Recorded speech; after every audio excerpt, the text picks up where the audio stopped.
শোনো ফ্রোজেনের গল্প। Frozen audible, খেয়াল রাখে তোমার মনের।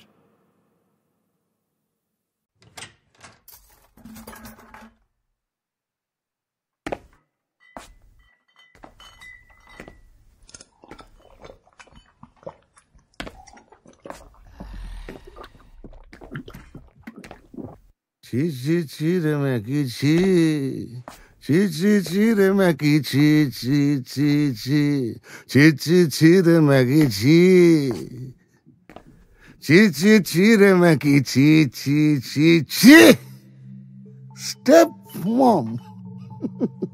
A big picture of my slutty stepmom hanging on the wall just in front of me. আজ থেকে 20 বছর আগে তুমি আমার হাতে ছবি হয়েছিলে, আর আজ আমার হাতে ছবি হতে যাচ্ছে তোমার আদরের সান ম্যাক।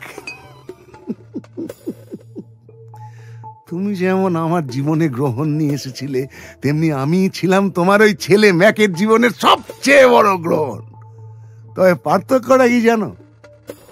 আমার গ্রহণ আমার জীবনকে গ্রাস করতে না পারলেও তোমার ছেলের জীবনের গ্রহণই তাকে পূর্ণ গ্রাস করেছে।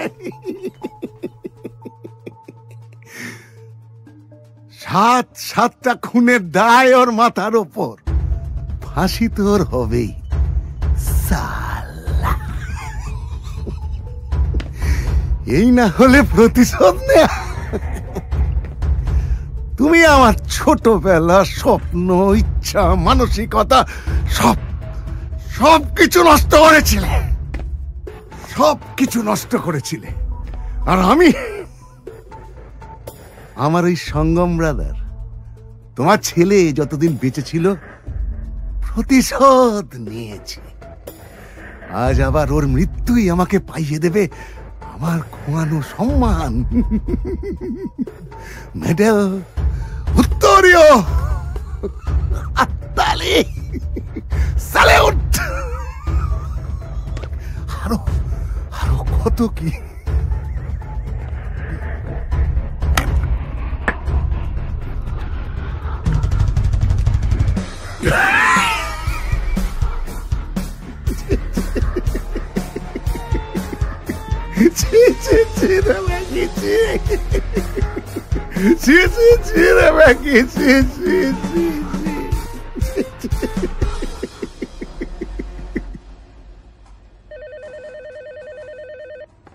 হ্যালো, হ্যাঁ হ্যাঁ হ্যাঁ স্যার, না মানে আমি আসলে এক্ষুনি ওকে, না স্যার, ঠিক স্যার, ও কথা যদি বলতেই না দিবি তো কষ্ট করে ফোনটা করা কেন? ভয়েস মেসেজ পাঠিয়ে দিলেই তো হয়। ওই খোঁচো মাতালটার কমিশনার সাহেবকে দেয়া উপমাটা দেখছি একেবারে সঠিক, মরা বক। আর এই ক্রসবিট কেসটাও দেখছি শেষ হয়েও হইল না শেষ। শালার মার্ডারার অ্যারেস্টেড, অথচ চার্জশিট রেডি করার জন্য ভিকটিম শনের স্টেটমেন্টটাই এখনো নেওয়া হলো না। একদিকে কমিশনার সাহেব হুড়কো দিচ্ছেন, আর অন্যদিকে আসবো স্যার। হ্যাঁ বনলতা, উফ, একে আমার এই নাজেহাল দশা, তাহার উপর মনের বনে ঝড় তুলে খাসা, সাদা উর্দি গায়ে লতানে লড চমচম সম পথে এসে দাঁড়াইল অধমের বনলতা সেন, বনলতা সেন। বারোই স্যার। আরে বাবা, বাঙালিদের বনলতা সব সেনই হয়। না হয় না, আমার বরের সারনেম বারুই আর বাবার পাকরাশি। সেন আমি কোনো দিনই ছিলাম না স্যার। উফ, নিরস সাদা মূলো একটা। যাকে যাক, ওই শনের খোঁজ পেলে কিছু? না স্যার, সকাল থেকে ও নাম্বারে ফোন করে করে নাম্বার মুখস্থ হয়ে গেল, কিন্তু সে ফোন তুলছেই না। বাড়িতেও নেই, লোক পাঠিয়ে খবর নিয়েছি। এমনকি আশপাশ থেকে ওর অফিস অ্যাড্রেস জেনে সেখানেও লোক পাঠিয়েছিলাম, বাট ও পিসব্যাক মেন্টাল ক্লিনিকেও নাকি নেই। পিসম্যাক মেন্টাল ক্লিনিক? এখানে এই শন যেত নাকি? ও মা, ও তো ওখানেই চাকরি করতো। মানেটা কি? এটা তো ডাক্তার ঈশানীর। হ্যাঁ স্যার, ও তো ওখানেই বিগত 10 বছর ধরে সার্ভিস করছে। এই মেরেছে, এ তো ফুল ফুটিতে গুড় কেস। ম্যাক ঈশানীর পেশেন্ট ছিল সে তো জানি, শোনো ওই ক্লিনিকেই সার্ভিস করত, অথচ ম্যাক ওকে ক্লিনিকের ভেতরে মারার চেষ্টা না করে এতদিন পর ওই অন্ধকার রাস্তা এসে অঙ্কটা তো প্যাঁচালো মনে হচ্ছে।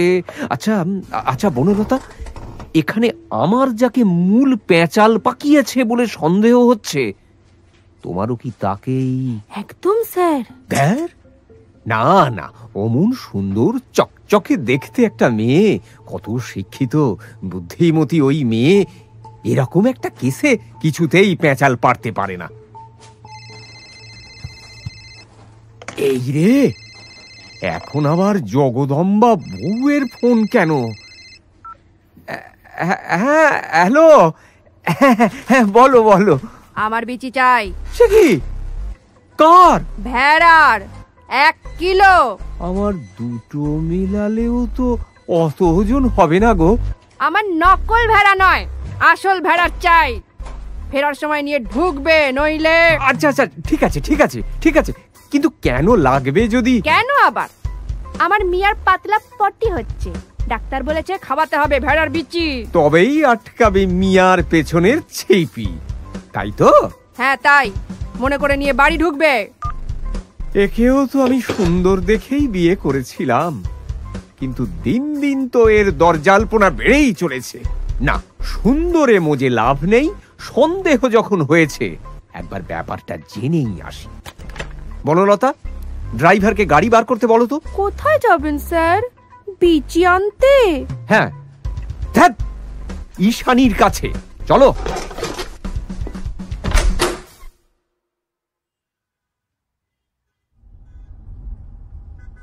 ইয়েস ম্যাডাম, আপনি কোনো চিন্তা করবেন না, কেউ আমার নাগাল পাওয়ার আগেই I will fly from this city. Thank you so much Shon, তুমি আমাদের জন্য যা করলে। No ma'am, I can do everything for you and your man. আপনি আমাকে যে এক সময় কত বড় হেল্প করেছেন সেটা আপনি ভুলে গেলেও আমি ভুলবো না। চিন্তা করবেন না, আমি কলকাতা ছাড়ার পরেই কল করছি। ওকে শন, আর শোনো, পেমেন্ট নিয়ে ভেবো না, ওটা আমি ঠিক সময় তোমার অ্যাকাউন্টে। আমি তো আপনাকে আগেই বলেছিলাম ম্যাম, এই কাজটা আমি পেমেন্টের জন্য নয়, বরং আপনাদের দুজনের ঋণ শোধ করার জন্য করেছি। ডোন্ট ওয়ারি, আমার থেকে আপনার ভয় পাওয়ার কোনো কারণ নেই। আরে আরে, লরি লরি লরি, ড্রাইভার সাবধানে, লোক। Hello hello, can you hear me Shon? Hello. ঈশানীকে ফোনে অনেকবার ট্রাই করার পরেও তাকে ফোনে না পেয়ে আমরা প্রথমে তার ক্লিনিকে যাই। সেখানে ওর হদিশ না পেয়ে বাধ্য হয়ে আমি কন্ট্রোল রুমকে শনের নাম্বারটা দিয়ে ওটাকে ট্যাপ করার কথা বলি। সেখান থেকেই আমি জানতে পারি শন আজ কলকাতা ছাড়ার প্ল্যান করছে। কিন্তু কেন? ও তো মার্ডারার নয়, ভিকটিম। তাহলেও পুলিশের সামনে এসে স্টেটমেন্ট দিতে ভয় পাচ্ছে কেন? তবে কি আমার ধারণাই ঠিক কিনা জানতে আমরা শনকে ট্র্যাক করা শুরু করতেই জানতে পারি ও একটা ওলাতে করে এয়ারপোর্টের দিকে যাচ্ছে। আমরা সেই গাড়িটাকে ধাওয়া করি, কিন্তু সেই গাড়িকে পাকড়াও করার আগেই আমার চোখের সামনে হঠাৎ করে একটা পাঞ্জাব লরি এসে সজোরে ধাক্কা মারে শনের গাড়িটাকে। একবার না, বারংবার সেই লরিটা ধাক্কা মারতে থাকে, যাতে গাড়িটার সাথে সাথে দলা পাকিয়ে যায় শনের রক্ত মাংসের শরীরটাও। চেনা দায় ছিল ওর ওই দলা পাকানো দেহটা। আমি যেহেতু আগের দিন রাতে ওর হাতে একটা বিশেষভাবে আঁকা ট্যাটু লক্ষ্য করেছিলাম, তাই সেই ট্যাটু দেখে ওকে শনাক্ত করতে পারি। সেই মতো সব ব্যবস্থা নিয়ে ডিপার্টমেন্টের অন্য অফিসার এবং লোকাল থানাকে কাজে লাগাবার পর আমি বনলতার উদ্দেশ্যে বললাম, ড্রাইভারকে গাড়ি ঘোরাতে বলো, আমাদের এক্ষুনি ডাক্তার ঈশানীর বাড়ি যেতে হবে, ফাস্ট।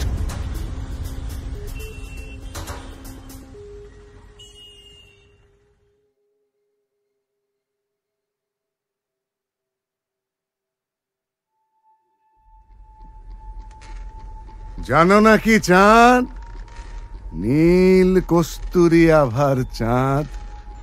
জানো নাকি নিশীথ, আমি অনেক অনেক দিন অন্ধকারের সারাৎসারে অনন্ত মৃত্যুর মতো মিশে থেকে হঠাৎ ভোরের আলোর মূর্খ উচ্ছ্বাসে নিজেকে পৃথিবীর জীব বলে বুঝতে পেরেছি। আবার ভয় পেয়েছি অসীম দুর্নিবার বেদনা। দেখেছি রক্তিম আকাশে সূর্য জেগে উঠে মানসিক সৈনিক সেজে পৃথিবীর মুখোমুখি দাঁড়াবার জন্য আমাকে নির্দেশ দিয়েছে। কেন কেন মারলে তুমি শনকে? উত্তর দাও, কেন কেন কেন?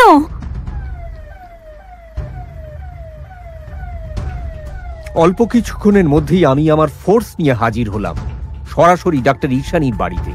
আমার এতদিনের অভিজ্ঞতা আমাকে বারে বারে বুঝিয়ে দিচ্ছিল যে এটা কোনো সাধারণ সিরিয়াল কিলিং এর ঘটনা না। শনের এই মৃত্যু কোনো স্বাভাবিক অ্যাক্সিডেন্ট না। ম্যাকের মতো একজন অটিস্টিক হাবাগোবা মানুষের পক্ষে একা এতগুলো মানুষকে খুন করাও সম্ভব না। এর পেছনে নিশ্চয়ই অন্য কোনো গল্প আছে। আর সেই গল্পটা কি তা অন্য আর কেউ না জানলেও এই গল্পের বইটার সন্ধান যদি আমায় এই মুহূর্তে কেউ দিতে পারে তবে তা পারবে এই ডাক্তার ঈশানী। অদ্ভুত ভাবে ওর বাড়ির সামনে পৌঁছে বেশ কয়েকবার বেল বাজানো থেকে শুরু করে দরজা ধাক্কা দেওয়া সব করার পরেও কেউ তো দরজা খুললই না। এমনকি ভেতর থেকে কেউ সাড়া পর্যন্ত দিল না। বাড়িতে কেউ আছে বলে তো মনে হচ্ছে না স্যার। আমারও তাই মনে হচ্ছে। মাল ভাগলবা। দেখো তো অন্য কোনো ভাবে বাড়িতে ঢোকার কোনো ব্যবস্থা আছে কিনা। আমার কথা মতো বেশ কয়েকজন কনস্টেবল বাড়িতে তারা গোটা বাড়িটাকে বাইরে থেকে ভালো করে খুঁটিয়ে দেখতে থাকলো বাড়ির ভেতরে ঢোকার কোনো অন্য পথ আছে কিনা তা জানার জন্য। এত নীচ তুমি! কি করে পারলে তুমি? হ্যাঁ, কি করে পারলে তুমি এই কাজটা করতে? তুমি পাথর হয়ে গেছো আসলে। প্রতিশোধ আর নিজের স্বার্থ পূরণের ইচ্ছায় তুমি পাথর হয়ে গেছো। দেখো, তোমার সৎমা তোমার উপর অত্যাচার করতো, আমি মানলাম। তাই জন্য রাগে তুমি তাকে মেরেছো, সেটাও আমি মেনে নিয়েছি। কিন্তু তুমি তোমার সেই সৎমায়ের ওপর রাগ দেখিয়ে নিজের মানসিক ভারসাম্যহীন ভাইটাকে পর্যন্ত দিনরাত টর্চার করেছো। আমি সেটাও মেনে নিচ্ছিলাম। এটাতেও তোমার মন ভরল না? এরপরেও থামলে না তুমি। পুলিশ ডিপার্টমেন্টের কাছে নিজের গুরুত্ব প্রমাণ করতে নিজের ভাই ম্যাককে খুনি বলে প্রমাণ করতে চাইলে। তখন শনের সাথে মিলে পুরো প্ল্যানটা সাজাতে আমিও তোমাকে সাহায্য করেছিলাম। জাস্ট এটা ভেবে যে ছোটবেলা থেকে তোমার মনে যে ক্ষোভ জমা হয়ে আছে সেই সব কিছু যেন একেবারে শেষ হয়ে যায়। কিন্তু এরপর তোমার সাথে থাকা শনকে পর্যন্ত কেন? কি চাইছো তুমি? হ্যাঁ, কি চাইছো? আমার সমস্ত হৃদয় ঘৃণায়, বেদনায়, আক্রোশে ভরে গিয়েছে। সূর্যের রৌদ্রে আক্রান্ত এই পৃথিবী যেন কোটি কোটি শুয়োরের আর্তনাদে উৎসব শুরু করেছে। হায় উৎসব!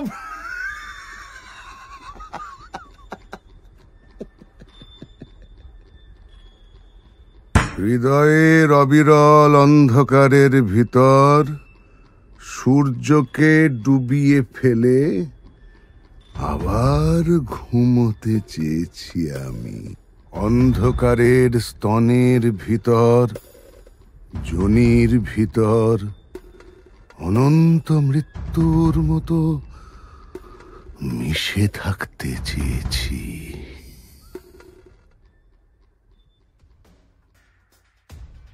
অনেক চেষ্টার পর অবশেষে ওই কনস্টেবল দুজন ঈশানীর বাড়ির পেছনের দরজা দিয়ে বাড়ির ভেতর ঢুকে আমাদের জন্য বাড়ির সামনের দরজা খুলে দেয়।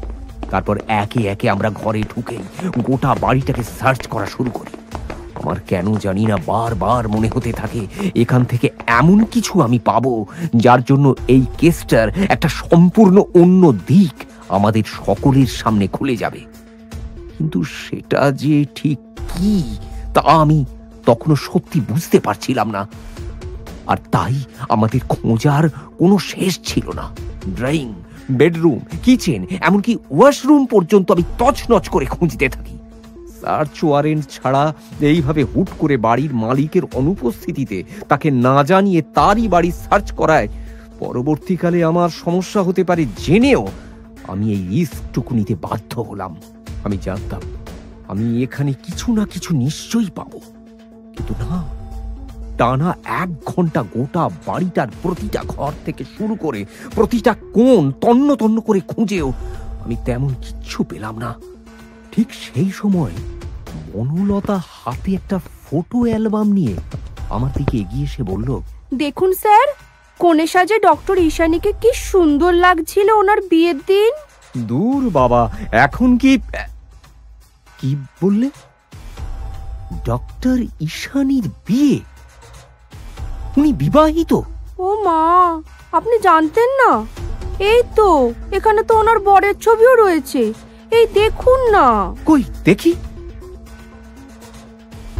বুঝেছি, বুঝতে পেরেছি, ভুলামারি।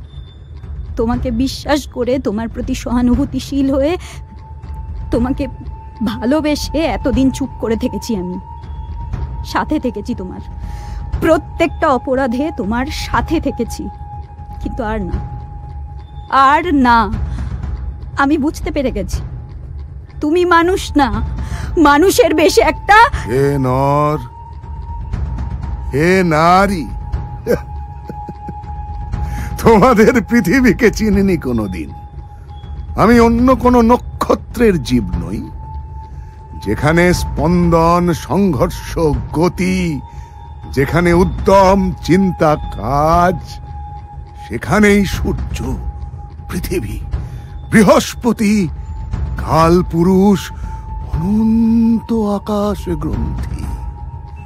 শত শত শুকরের চিৎকার সেখানে, শত শত শুকরীর প্রসব বেদনার আড়ম্বর, এই সব ভয়াবহ আরতি।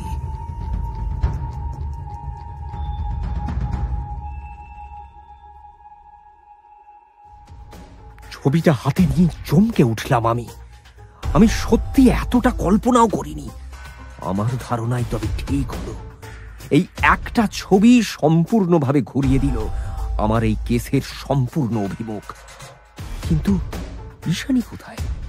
তাকে যে আমাকে খুঁজে বার করতেই হবে, যেমন করেই হোক। তাকে না পেলে যে এই কেসের অনেক অজানা তথ্য আর কোনো দিনও জানা হবে না, হয়তো কেসটা সলভ করাও যাবে না। আর তাই আমি আর 1 মুহূর্ত দেরি না করে সঙ্গে সঙ্গে কন্ট্রোল রুমকে নির্দেশ পাঠালাম ডক্টর ঈশানীর মোবাইলের টাওয়ার লোকেশন ধরে তার অবস্থান এখন কোথায় হতে পারে তা আমাকে জানাতে। চটজলদি সেই হদিশও পেয়ে গেলাম আমরা। আমি ডাক্তার ঈশানীর নাম্বারে বেশ কয়েকবার ফোন করলাম, কিন্তু উনি ধরলেন না। কিন্তু কেন? তবে কি উনি ওনার স্বামীর সঙ্গে এবার শনের মতো দেশ ছাড়া পরিকল্পনা করছেন, নাকি ওনার উপর ঘনিয়ে আসছে নতুন কোনো বিপদ? এদিকে টাওয়ার লোকেশন জানান দিচ্ছে ঈশানীর মোবাইলটা এখন আছে শোভা বাজারের আশেপাশে। আমি আর 1 মুহূর্ত দেরি না করে গাড়ি ছোটালাম শোভা বাজারের উদ্দেশ্যে। ও, অফিসার ব্রত আমাকে ফোন করে নিয়েছে। আমি এক্ষুনি ওনাকে ফোন করে সবটা বলবো, সবটা বলবো। তারপর যা হওয়ার হোক। আমার শাস্তি পেতে হলে আমি পাবো, কিন্তু তোমাকে আমি কিছুতেই ছাড়তে পারবো না, কিছুতেই না।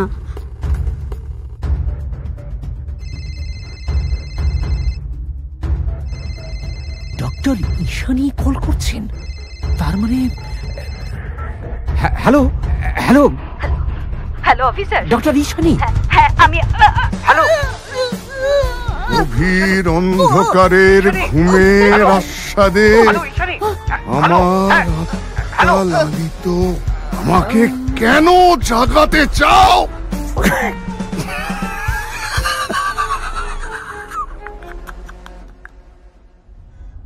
উফ, কি ভয়ঙ্কর এই গলার স্বর। তারপরই ফোনের ওপার থেকে ভেসে আসে এক পাশবিক হাসি, যা আমার শিরদাঁড়া একটা ঠান্ডা শীতল স্রোত বইয়ে দেয় যেন। মুহূর্তে আমার হাত থেকে গাড়িতেই পড়ে যায় ফোনটা। আমি চিৎকার করে ড্রাইভারকে বলি, ফাস্ট ফাস্ট ফাস্ট, যত তাড়াতাড়ি পারো গাড়ি ছোটাও।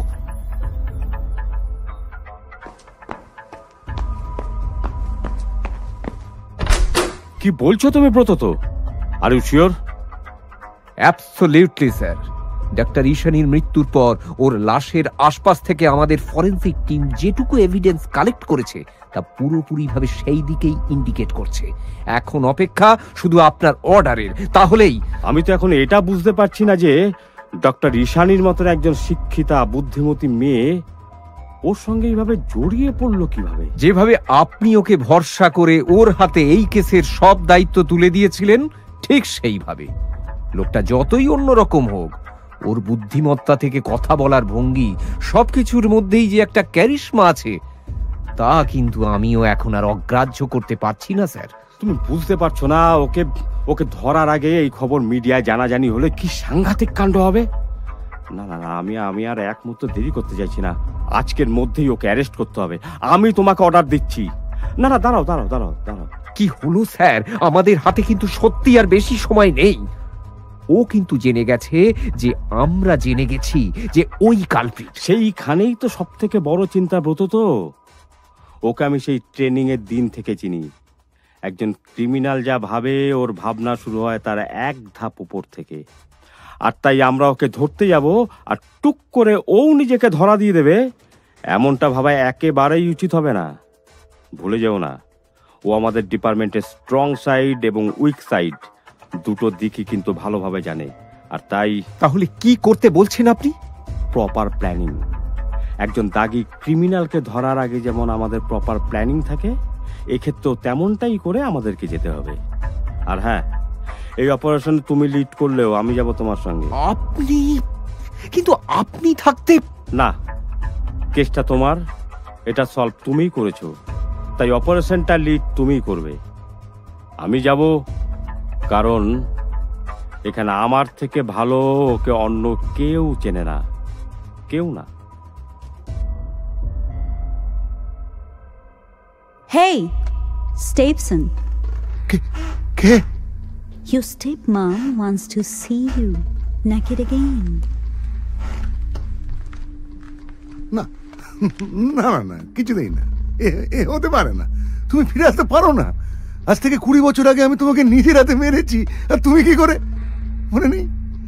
আজ যে দেওয়ালে তোমার ছবি ঝুলছে, একদিন ওই দেয়ালেই তোমার জ্যান্ত নগ্ন শরীরটাকে টাঙিয়ে হালপিন বিধিয়ে বিধিয়ে তোমার গোটা শরীরটাকে ক্ষত বিক্ষত করে দিয়েছিলাম আমি। তোমার সাদা চামড়াটা সেদিন লাল রক্তে মাখামাখি হয়ে গিয়েছিল। যন্ত্রণায় কষ্টে তুমি চিৎকার করছিলে, আর তোমার সেই প্রতিটা চিৎকার আমার মনটাকে ভরিয়ে দিচ্ছিল অপার শান্তিতে। এই তুমি সেদিন আমার কাছে কাঁদতে কাঁদতে বলছিলে, please spare me my boy, I can't bear this anymore, please spare me. তুমি যত বলছিলে তত তোমার শরীরে আমি একটা একটা করে আলপিন ফুটিয়ে দিচ্ছিলাম। অবশেষে 100টা আলপিনের বাক্স শেষ করতে হয়েছিল আমায় তোমাকে মারতে।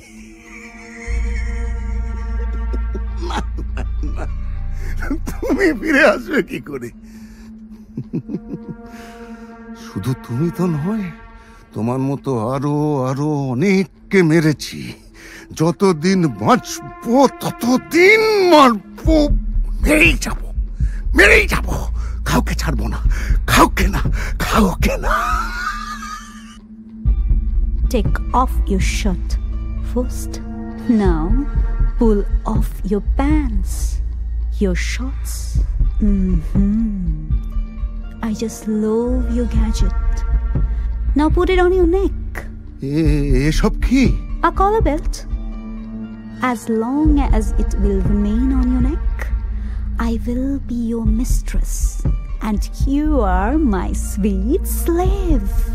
If you wanna stay in this house and get a mill, then else I will beat you up the way I beat my pet horse, like this. না, ছেড়ে দাও আমায়, নইলে কিন্তু আমি ছেড়ে দাও বলছি, নইলে কিন্তু আমি তোমাকে গুলি করে ছেড়ে দাও, ছেড়ে দাও প্লিজ। আমার ভালো লাগে না, ভালো লাগে না, প্লিজ প্লিজ ছেড়ে দাও। না না না না না, আসবে না, আসবে না আমার কাছে।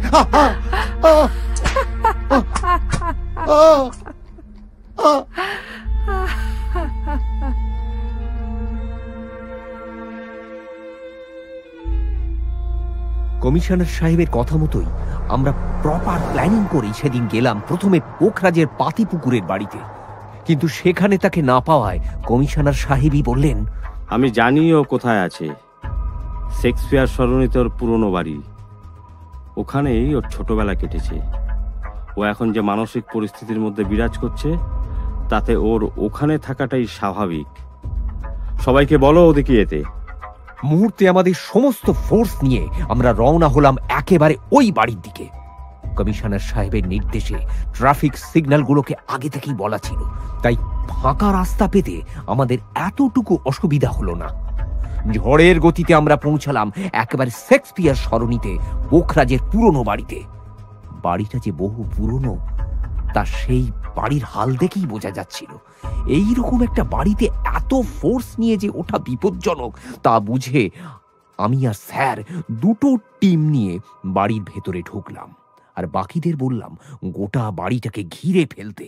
এরপর আমরা একের পর এক কাঠের সিঁড়ি ভেঙে দোতলায় পৌঁছে একটা বন্ধ দরজার বাইরে দাঁড়াতেই ঘরের ভেতর থেকে দরাজ গলায় কাউকে আবৃত্তি করতে শুনলাম।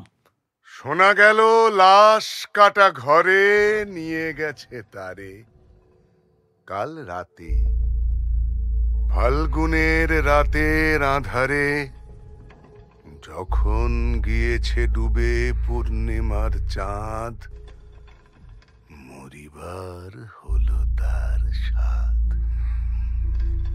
বধূ শুয়েছিল পাশে, শিশুটিও ছিল, প্রেম ছিল, আশা ছিল। জ্যোৎস্নায় তবু সে দেখিল কোন ভূত, ঘুম কেন ভেঙে গেল তার, অথবা হয়নি ঘুম বহুকাল, লাশ কাটা ঘরে শুয়ে ঘুমায় এবার।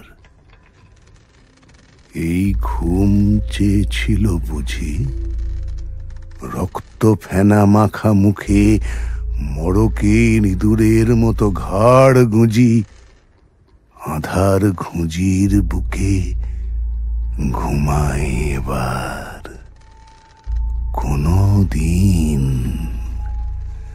কোনো দিন জাগিবে না, জানিবার গাঢ় বেদনার অবিরাম অবিরাম ভার সহিবে না। এই কথা বলেছিল তারে। চাঁদ ডুবে চলে গেলে অদ্ভুত আঁধারে যেন তার জানালার ধারে উটের গ্রীবার মতো কোনো এক নিস্তব্ধতা এসে। 8 বছর আগের একদিন জীবনানন্দ দাস, পোখরাজের প্রিয় লেখক, ট্রেনিংয়ের দিনেও একা থাকাকালীন ওই কবিতা বারবার বলতো। আমি যত দেখছিলাম লোকটাকে ততই অবাক হচ্ছিলাম। কি করে একটা লোকের চরিত্রে এত ভাঁজ থাকতে পারে? এতগুলো মানুষকে খুন করার পরেও এই লোকটা কি করে এত শান্তিতে এরকম ভাবে কবিতা আওড়াতে পারে? আমি আর অপেক্ষা করলাম না, এক ধাক্কা দিয়ে বন্ধ দরজা খুলে ঘরে ঢুকেই বন্দুক তাক করলাম একেবারে লোকটার মাথা লক্ষ্য করে। লোকটা বসেছিল একটা সোফায়। আমাকে দেখে এতটুকু বিচলিত না হয়ে সে একটা মিষ্টি হাসি হাসল। আমি অবাক হলাম। তারপরই ঝড়ের গতিতে সেই লোকটা নিজের পকেট থেকে একটা বন্দুক বার করে সোজা নিজের মাথায় রেখে ট্রিগার টিপে দিল। প্রকাণ্ড শব্দে ঘরের প্লাস্টার খসে গেল যেন, আর সঙ্গে সঙ্গে রক্তে লাল হয়ে গেল গোটা সোফার কভারটা। আমি আর কমিশনার সাহেব দুজনেই হতবাক হয়ে তাকিয়ে রইলাম একে অপরের দিকে। বুঝলাম পোখরাজ আমাদের সবাইকে ফাঁকি দিয়ে নিজের শাস্তি নিজেই বেছে নিল নির্দ্বিধায়। মুহূর্তে তার হাত থেকে মাটিতে লুটিয়ে পড়ল জীবনানন্দের কবিতা সংকলনের খোলা দুটো পাতা, যা থেকে কেবল উঁকি মারছিল দুটো স্তবক। শোনো, তবু ওই মৃতের গল্প কোনো নারীর প্রণয় ব্যর্থ হয় নাই। বিবাহিত জীবনের স্বাদ কোথাও রাখেনি কোনো খাদ। সময়ের ঊর্ধ্বতনে উঠে এসে বধূ মধু আর মননের মধু দিয়েছে জানিতে। হাড় হাভাতের গ্লানি বেদনার শীতে এ জীবন কোনো দিন কেঁপে ওঠে নাই। তাই লাশ কাটা ঘরে চিত হয়ে শুয়ে আছে টেবিলের ওপরে। জানি, তবু জানি, নারীর হৃদয় প্রেম শিশু গৃহ নয় সবখানি। অর্থ নয়, কীর্তি নয়, সচ্ছলতা নয়, আরো এক বিপন্ন বিস্ময় আমাদের অন্তর্গত রক্তের ভিতরে খেলা করে, আমাদের ক্লান্ত করে, ক্লান্ত ক্লান্ত করে।